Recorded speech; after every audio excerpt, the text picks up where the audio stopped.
आए हुए समस्त देवी देवताओं के पवित्र पावन चरणों में दास का प्यार और सत्कार भरा धान का स्वीकार। सत्संग जी, सदगुरु की बड़ी असीम कृपा है कि हम सब आप मिलकर के इष्ट निराकार पावरम परमेश्वर का भक्ति इबादत सुमरन कर रहे हैं। सत्संग जी, जब बच्चा माँ के पेट से जन्म लेता है तो सत्संग जी उसकी मुट्ठी बंधी हुई होती है और कुछ वादा करके आता है कि हे प्रभु, तू मुझे इस नर्क से बाहर कर, मैं तेरी पूजा इबादत सुमरन करूंगा। लेकिन जब बच्चा इस धरा पे आता है तो कहाँ कहाँ की आवाजें लगाने लगता है कि मैं कहाँ आ गया। और उसी को याद दिलाने के लिए आज समय के सदगुरु इस धरा पे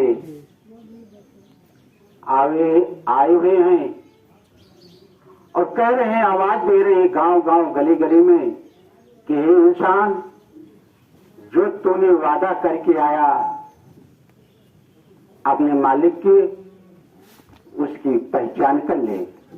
और कबीर दास जी भी कह रहे हैं कि कबीरा वह दिन याद कर, तब ऊपर कलशेष मृत मंडल में आके भूल गया जगदीश। इस संसार के अंदर आकर के जिसके लिए तो भजने का वादा किया था, उस परमात्मा को भूल गया। आजा और परमात्मा को देख करके इसकी पूजा इबादत सुमरन कर ले, जिससे तेरा जन्म लेना सफल हो जाएगा और इन 84 लाख योनियों से निजात पा जाएगा। सत्संग जी, लेकिन जब हम यहाँ पे आते हैं तो संसार की जितनी भी मायावी चीजें हैं उसके अंदर फंस करके मकड़ी की जाल जैसे फंस करके मकड़ी की राह हम स्वयं अपने प्राण को गंवा देते हैं।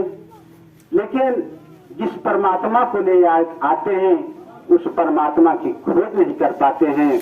तो सत्संग जी, आज समय बड़ा सुहाना है और प्रभु ने समय दिया है और ये समय अगर निकल जाएगा दोबारा फिर आने वाला नहीं है कि लग 84 भटक के अब पद पे अटके आए और आपके पास आना फिरा तो फिर 84 जाए। तो अगर 84 से छुटकारा पाना है तो सत्संग जी अपने आप के सदगुरु के चरण कमरों में समर्पित करके इनके आदेशानुसार अपने जीवन को ढालना है। सत्संग जी, प्रेम के नाम धन्यवाद। और संतों के अमृतमय वचन ऐसे बरस रहे थे कि सबके हृदय को गदगद कर रहे थे। ऐसी अमृतमय वर्षा संतों के दरबार में, सदगुरु के दरबार में हुआ करती है, जिससे हर एक इंसान के हृदय को सुख शांति सुकून मिलता है। अभी भाई साहब अपने विचारों में फरमा रहे थे कि दुनिया में लोग तो बहुत जिए जा रहे हैं, बहुत लंबी उम्र जिए जा रहे हैं, लेकिन जीने का मकसद, जीने का आनंद भरपूर नहीं उठा पा रहे हैं। संतों ने भी कहा है कि जिले जिले से जीते चले आ रहे हैं, लेकिन पल भर जीने का आनंद नहीं पा रहे हैं।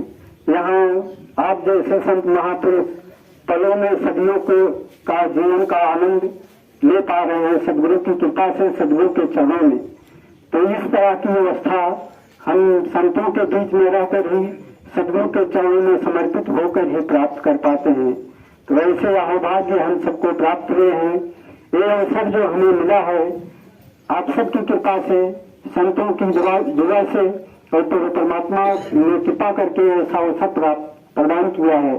तो हम सब उनके एक एक अनमोल वचनों को अपने जीवन में उतार कर ज्ञान के रूप में, कर्म के रूप में मन से, वचन से, कर्मों के द्वारा और सेवा, सत्संग, सिमरन का सहारा लेते हुए इन 5 पेड़ों का आधार बनाकर इन 9 प्रकृतियों से सेवा, सिमरन, सत्कार, समरसता, सद्भाव का जो प्रकृति हमारे ऊपर बरसात कर रहे हैं, उनको अपने जीवन में ढालते हुए सदगुरु के चरणों में समर्पित होकर जीना आ जाए, यही सदगुरु की शिक्षा है।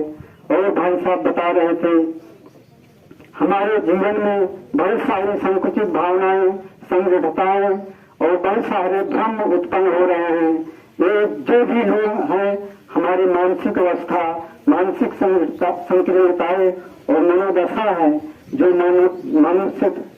मनोदशा की गुलामी के दृश्य बनते हैं, तो उनसे ऊपर उठकर इस ज्ञान का सहारा लेते हुए जो सदगुरु ने हमें रोशनी प्रदान की है, इसको हर एक कण में देखते हुए, जगह जगह में इसका एहसास करते हुए और हर सांस इस परमात्मा को ध्यान करके स्मरण करते हुए जीवन जी पाए और सबके भले के लिए कार्य कर पाए, यही सदगुरु का संदेश है, यही हमारा कर्म है, यही हमारा कर्तव्य है।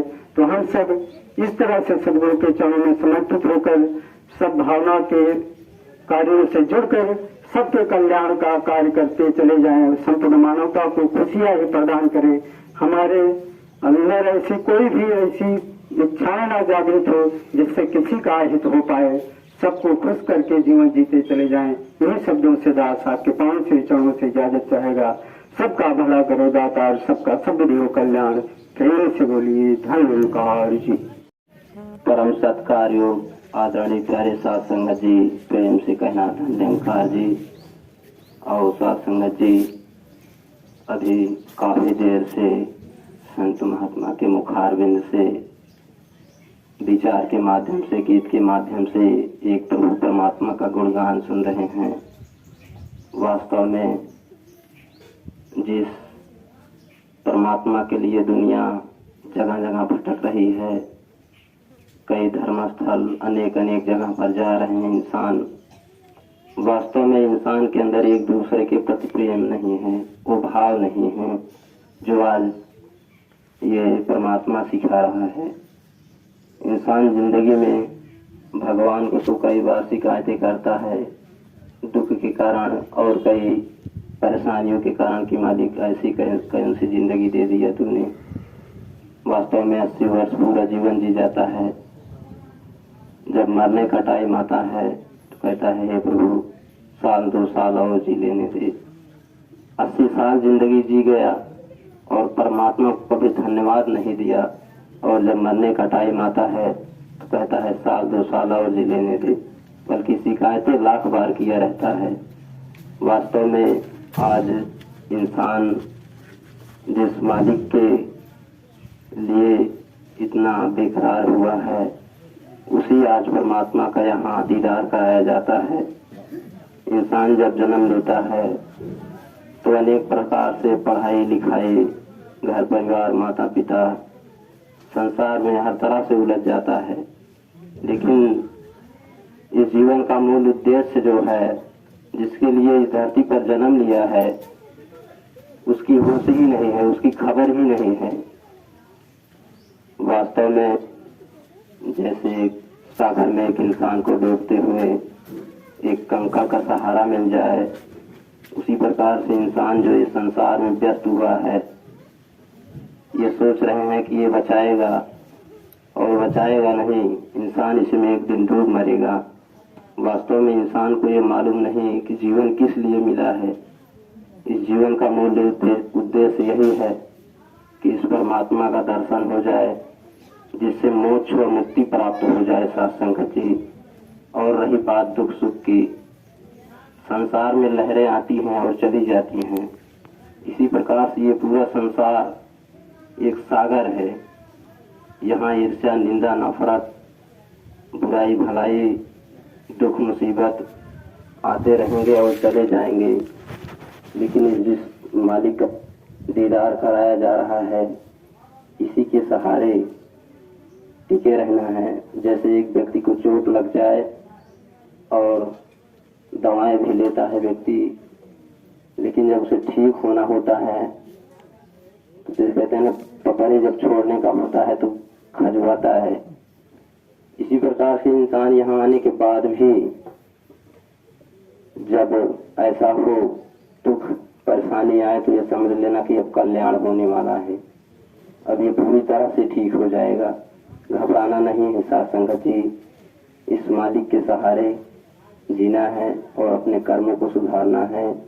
वास्तव में यहाँ कोई किसी का दुख नहीं लेगा, न किसी का उतारेगा। तो अपने यहाँ कर्मों को बदलना है, अपने कर्म को सुंदर करना है। जीवन में बहुत आनंद और बहुत सुख प्राप्त होगा। साथ संगत जी प्रेम से कहना।